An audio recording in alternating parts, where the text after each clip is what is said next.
এই দুনিয়ার মুসিবত, এই দুনিয়ার বিপদ কোনো বিপদ নয়।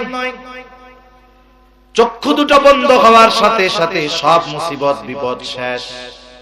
এত টাকার দরকার, এত সম্মানের দরকার, গাড়ি দরকার, বাড়ি দরকার, সম্পদ দরকার, বলেন তো চোখ বন্ধ হয়ে গেলে আর কিছুর দরকার হবে নাকি?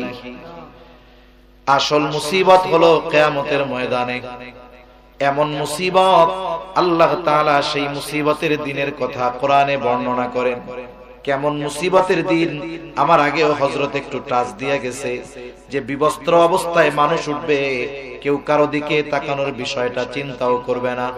এই দুনিয়ায় যেই মানুষগুলো আমার আপনার আপন, মা বাবা, সন্তান সন্ততি, বন্ধু, যা বলেন না কেন, কিয়ামতের দিন কেউ আমার আপনার সামনে আসতে চাইবে না। আল্লাহ তাআলা কোরআনুল কারীমের মধ্যে বলেন, ইয়াউমা ইয়াফিরুল মারউ মিন আখিহি ওয়া উম্মিহি ওয়া আবিহি ওয়া সাহিবাতিহি ওয়া বানিহি লিকুল্লি ইমরিইম মিনহুম ইয়াউমা ইদিন শা'নুন ইউগনি। আল্লাহ তাআলা বলেন, কিয়ামতের দিন ভাই ভাইয়ের থেকে পলায়ন করবে, ওয়া উম্মিহি ওয়া আবিহি, পিতামাতার থেকে পলায়ন করবে, ওয়া সাহিবাতিহি ওয়া বানিহি, স্ত্রী সন্তানদের থেকে পলায়ন করবে।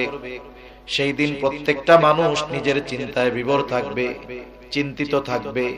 আমার আপনার নবীজিও ওই দিন চিন্তিত থাকবেন, তবে সবাই নিজের জন্য চিন্তিত থাকবে, আর আমার আপনার নবী তার উম্মতের জন্য চিন্তিত থাকবে।